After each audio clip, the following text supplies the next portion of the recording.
ایک نوجوان بے حد حسین و جمیل تھا اور اس کے ساتھ ساتھ وہ نیک اتوار کا بھی مالک تھا۔ وہ نوجوان علم کی دولت سے بھی مالا مال تھا اور جس موضوع پر بھی گفتگو کرتا لوگ اس کی جانب متوجہ ہو جاتے اور نہایت انہماک سے اسے سنتے تھے۔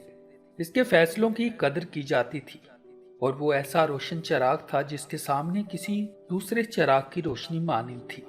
ان تمام خوبیوں کے باوجود اس میں ایک عیب یہ تھا کہ وہ الفاظ کو ان کے صحیح تلفظ کے ساتھ ادا کرنے کی قدرت نہ رکھتا تھا۔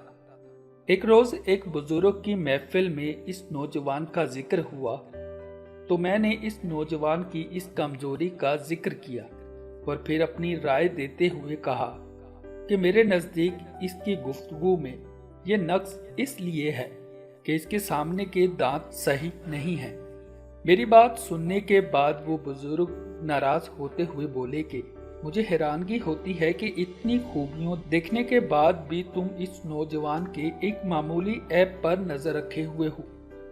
کیا یہ افسوس کا مقام نہیں کہ تاؤس کو دیکھنے والے کی نظر اس کے بدزیب پیروں پر ہی مرکوز رہے؟ بہتر تو یہ ہے کہ انسان ہنر اور خوبیاں دوسروں کی ذات میں تلاش کرے اور عیب اپنی ذات کے دیکھے۔ یاد رکھو کہ دنیا میں اچھائیاں بھی ہیں اور برائیاں بھی۔ جس طرح گلزار میں پھول بھی ہوتے ہیں اور خار بھی۔ جس کا دل میلا ہو اسے ہر چیز میلی نظر آتی ہے، جس کا دل روشن ہو اسے ہر چیز روشن نظر آتی ہے۔